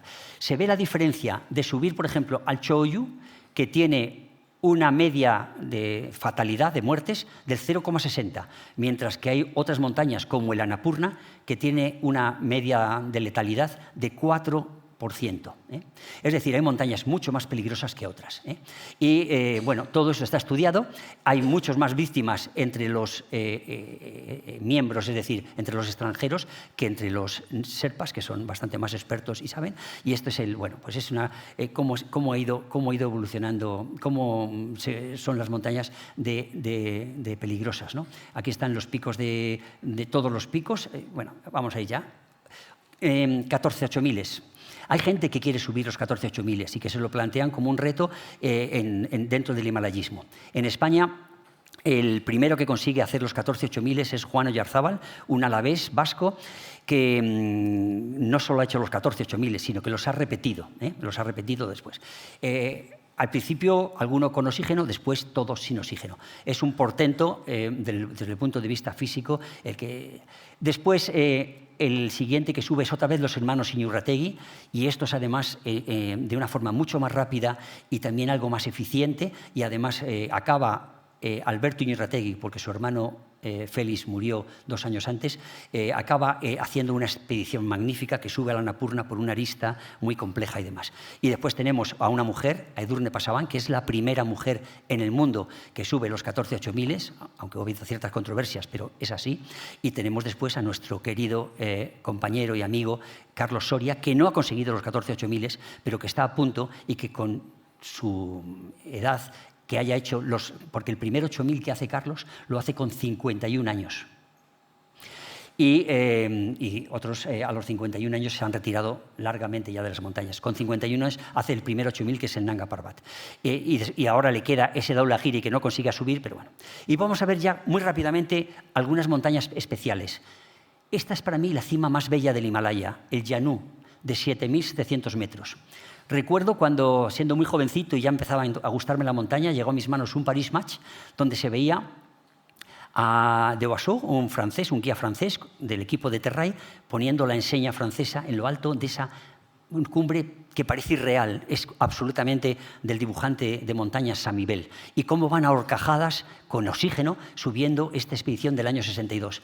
Era tan bella esta montaña que siempre me quedé prendado de ella. Bueno, pues esta montaña viene en este libro del himalayismo, la suben los navarros, de nuevo los navarros que persisten, que son unos grandes alpinistas. Ahí suben Casimiro, vuelve a subir Mari Ábrego, y suben por esta ruta y después por esta arista que lleva a esta cima absolutamente de sueños, ¿no? Onírica, es una maravilla de cumbre. El Annapurna Central no puede faltar. Esta es la gran escalada que hacen alpinistas españoles en el Himalaya. No tiene parangón Es muy difícil decir estas cosas tan absolutas, pero tiene difícil comparación con ninguna otra. 2 chicos jóvenes catalanes de las nuevas jornadas, escaladores arriesgados, fuertes, seguros de sí mismos, que habían estado ya en varias expediciones, que habían intentado el Everest, ¿verdad? Se enfrentan. Estos 2 escaladores son Enric Lucas y Nil Bohigas, se enfrentan a este murallón, este es el Annapurna, pero por el lado contrario al que le hemos visto antes. Es la cara sur, la que mira a Nepal. Y sin encomendarse a nadie, con todo a cuestas y con una pequeña tienda que es un nylon, se suben por aquí a esta montaña en una escalada absolutamente vertiginosa, con una dificultad extrema, donde el primer día, por ejemplo, suben casi 1000 metros del tirón, pero después, el día siguiente, están 8 horas para subir 40 metros. Imaginaros la dificultad que tenía. Bueno, pierden un piolé. Bueno, son gente muy fuerte. Ellos dicen que estaban en estado de gracia, que tenían una confianza brutal y se consigue subir por lugares como estos, de una forma absolutamente admirable. Esta es la gran escalada y estamos hablando del año 84. El año 84. Muy precursores, después bajan rapelando por aquí, porque no se atreven a bajar por donde subieron, porque caía de todo, y bajan por esta ruta que ya la habían hecho unos polacos. Y después estamos en una expedición en la que participó Ramón, que está ahí, que es ese mismo año 84, el K2. Perdón, 84, el 94, 10 años después, una expedición de Al filo de lo imposible. Es el K2, pero por China, por el Xinjiang, por un lugar remoto donde llegar a la base de la montaña ya es en sí mismo una aventura increíble. Hay que ir en camellos, cruzar ríos inmensos, desiertos y demás. Es una expedición de gente muy preparada, muy fuerte, un equipo muy conjuntado, con grandes alpinistas, Tamayo, Sebas, no Sebas Álvaro, que también es un alpinista, sino Sevitas de la Cruz, que es un alpinista argentino, Ramón, Juanjo San Sebastián, Acho Apellaniz. Este es el último campamento, que está en un nido de águilas, justamente está aquí, y hasta aquí se ha subido por aquí, y ahora hay que irse a este glaciar colgado, donde se suben por aquí, por aquí y por aquí. Bueno, se llega a la cumbre con bastante eficiencia y relativa facilidad para la gran escalada que es por parte de 2 escaladores, Tamayo y de la Cruz, y no pueden filmar porque se les congelan las cámaras, entonces hacen un nuevo ataque, y además había tiempo, hacen un nuevo ataque Juan José Sebastián y Acho Apellaniz. Y se vive uno de los momentos más míticos, épicos y brutales de nuestro himalayismo. A la bajada, cuando llegan a la cumbre, que llegan muy tarde, se desata un mal tiempo relativo, pero mal tiempo, no pueden bajar Juanjo y Acho y tienen que bivaquear. Después, cuando están bajando al día siguiente, una luz les arrastra a Juanjo. Bueno, entonces, esta historia, contada en un libro que yo creo que es el mejor libro de alpinismo de España, Cita con la cumbre, escrito por Juanjo San Sebastián, es toda la fuerza, todo el drama, no decir heroísmo me suena raro, pero toda la épica y el compañerismo y la fuerza de esta gente cuando Acho está prácticamente exhausto y Juanjo vuelve a por él cuando Juanjo ya está también con las manos congeladas y es un acto de heroísmo. Y después, consiguen ir bajando, sube Ramón a encontrarse con ellos, consiguen bajar al segundo campamento y en el segundo campamento Acho Apellaniz, un hombre experto y un alpinista como la copa de un pino, pues fallece allí y con las manos ya muy congeladas, estaba muy mal y tal. Bueno, esta historia del K2 de 1994 es uno de los grandes episodios de nuestro himalayismo. Otros, muy rápido. Fernando Garrido sube en invierno solo al Choyu. Nadie había hecho en esos momentos una cosa así, porque había habido algunas invernales de polacos, pero nadie solo. Chus Lago, una alpinista gallega muy fuerte, sube sin oxígeno. A la bajada tiene que chupar algo de oxígeno al Everest y es una gesta también para nuestro himalayismo. Y como alguna vez hay que hablar de lo nuestro, Peñalara monta una expedición al Nanga Parbat en 1990, cuando era presidente nuestro compañero que está aquí, Carlos Muñoz Repiso Izaguirre. Curiosamente, Peñalara no había montado nunca una expedición por sí misma. Esta es la primera que se hace. aquí estamos el grupo de Peñalara y el grupo de Alfilo. Este es Ramón Portilla, que está ahí. Este es Eduardo Martínez de Pisón. Bueno, aquí está Carlos Soria, este soy yo. Y bueno, entonces es una bellísima montaña, nada fácil. Es verdad que están equipados estos tramos con cuerda fija, pero aquí hay que pasar diligentemente. Esto es ya el día de cumbre, cuando subimos de la expedición, subimos... Bueno, ahí está también Jorge Palacio, que iba con nosotros a la cumbre, pero se puso malo ya muy arriba y se volvió. Y aquí ya tenemos a Carlos Soria en la cumbre del Nanga Parbat con la bandera de Peñalara, con la bandera española y con la bandera de la Comunidad de Madrid. Era el primer 8000 de Carlos. Tenía 51 años. Después le quedaban muchos otros por subir. Y ya acabó. Unas reflexiones finales. El Himalaya es la montaña más grandiosa y es una pasión la de subir estas montañas. Ahora mismo tenemos a nuestro amigo Sito Carcavilla, que hace nada dio aquí una conferencia, subiendo. Esta es la normal de Nepal, va por aquí, sube al Collado Sur y después sube por esta arista.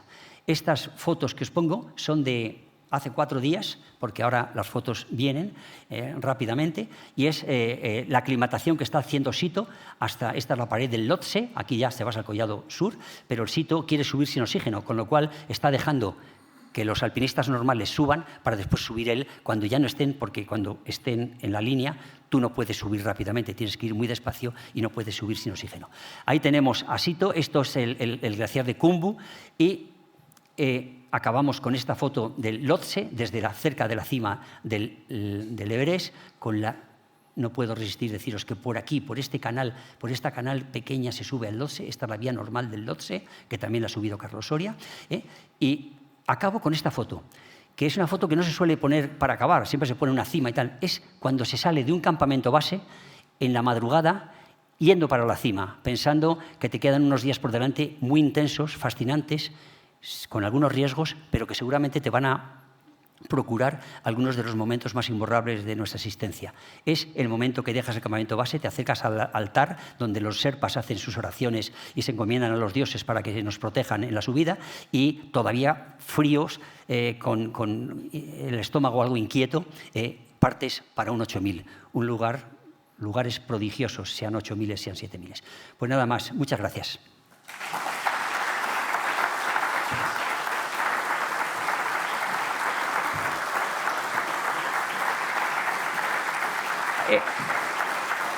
Vamos a aligerar porque es muy tarde y si queréis preguntar alguna cosa, aquí estamos. ¿Tenéis algún micrófono, me parece, por ahí para...? Bueno, ¿alguna pregunta? Cuando preguntéis, esperad que os dejen el micrófono, porque si no, como se está grabando, la pregunta no se oye en la película que después se colgará en redes y demás. ¿No tenéis ninguna pregunta? No. Ha sido quizás un poco largo, perdonadme, pero es que es apasionante este asunto y no podía dejar de contar estas cosillas. ¿Qué me queréis preguntar? ¿Hay alguien? Sí, yo. Vale. No, Antonia. Bueno, primero decirte muchas gracias por la increíble exposición que has hecho, pero yo quería que me dijeras cuándo realmente, porque claro, tú ves las primeras expediciones y tienen un mérito increíble, pero sobre todo referente al material técnico. ¿Cuándo pegas ese salto cualitativo para decir que ya el material como que no es una barrera para subir? O sea, que ya tenemos el material suficientemente técnico y bueno para ya no preocuparte de ello, sino preocuparte de ti mismo. Bueno, el material mejor sería una cápsula en la que estuvieras dentro y que pudieras subir sin que te... el material ha cambiado enormemente. Las botas son mucho más ligeras, los monos de plumas son prácticamente como un saco que llevas puesto, que ante un bivac no es lo mismo. Bueno, todo ha mejorado mucho, pero no es lo más importante, no es el equipo técnico.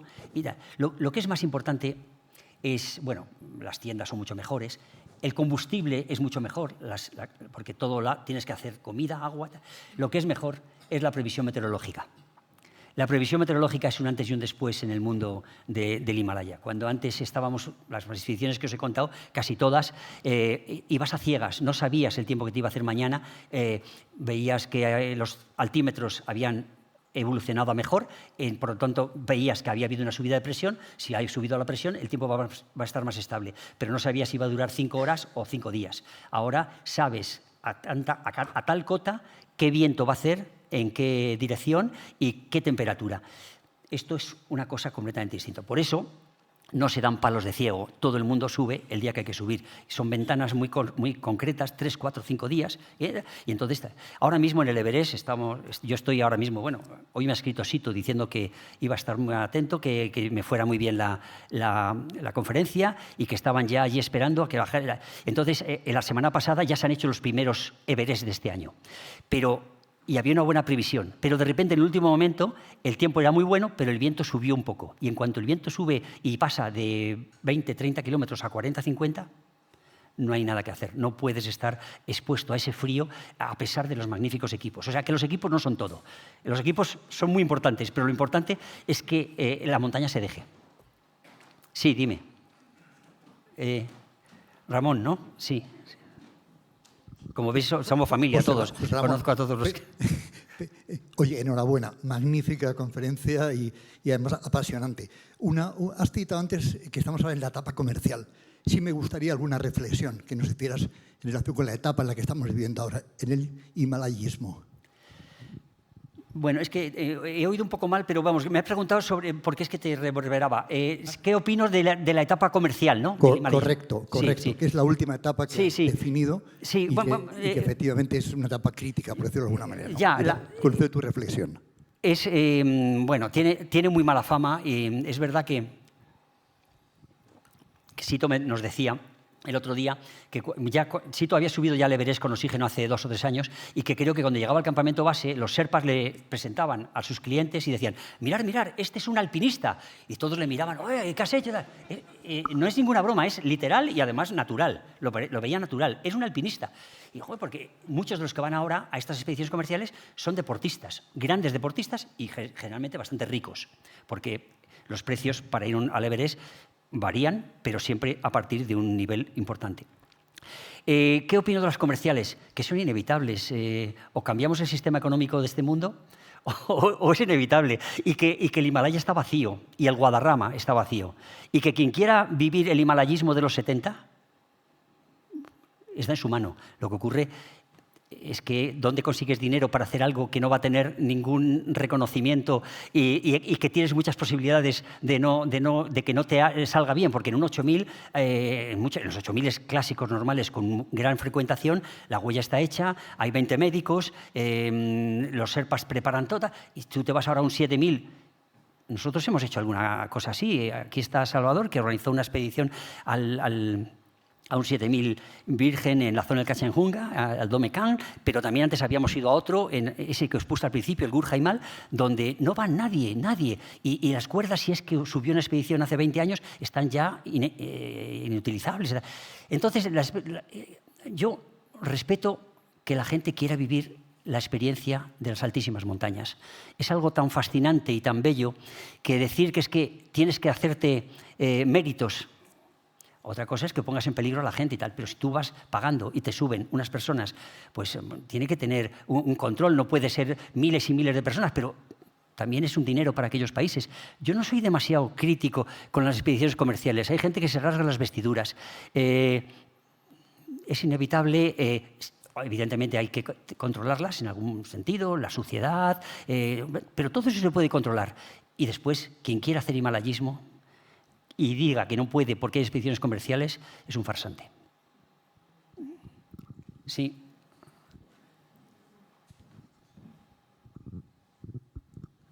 Hola, soy... Es mi hija. Sí, esto no está preparado, lo prometo. Pero yo quería también una reflexión de...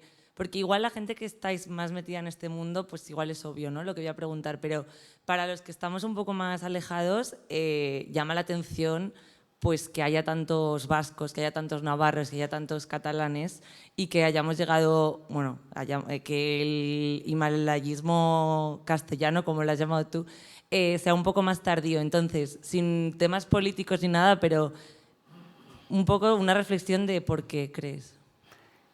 Me alegro que me hagas esa pregunta.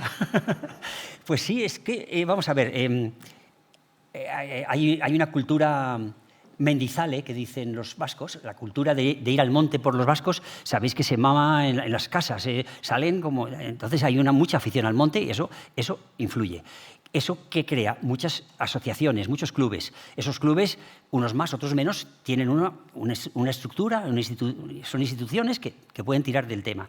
Además, todos los políticos la expedición Chimis salió, bajo el punto de vista de la financiación, sin problema, porque hubo un empresario bien adinerado que puso todo el dinero. Eso no pasa en otros lugares. Tiene que salir desde la pasión, tiene que salir desde la emoción, ¿no? Eso pasa en Cataluña, pasa en el País Vasco, pero al margen de eso, en Cataluña también la vinculación con la tierra, el vínculo con el campo y con la patria, pues también es bastante territorial en ese sentido, paisajísticamente, etcétera, ¿no?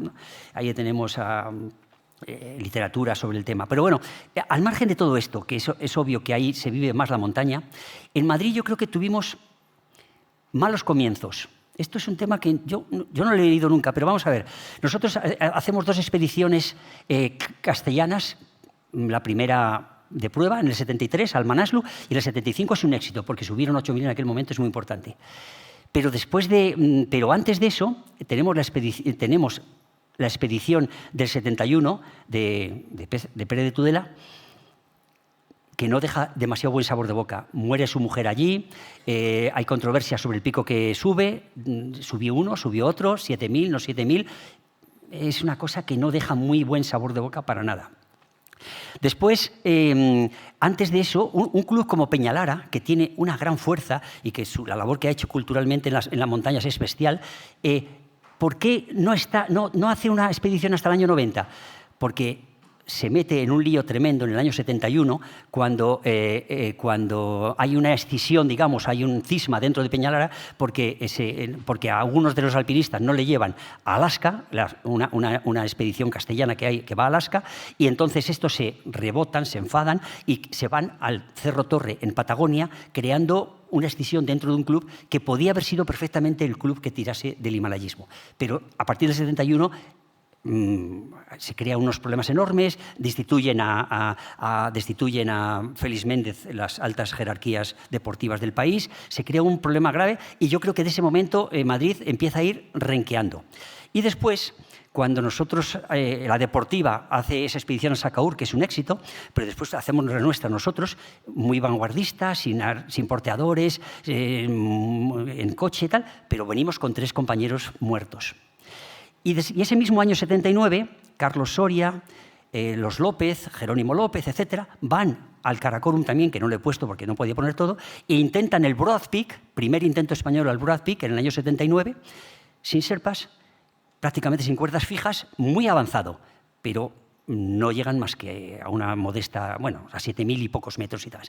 Al final, todo junto hace que Madrid se desinfle, por decirlo de este modo. Y mientras que en los otros lugares va corriendo la montaña y van corriendo las expediciones, aquí nos desinflamos y empieza a haber pues, iniciativas mucho menos potentes, menos institucionales y, por lo tanto, con menos capacidad para conseguir cosas.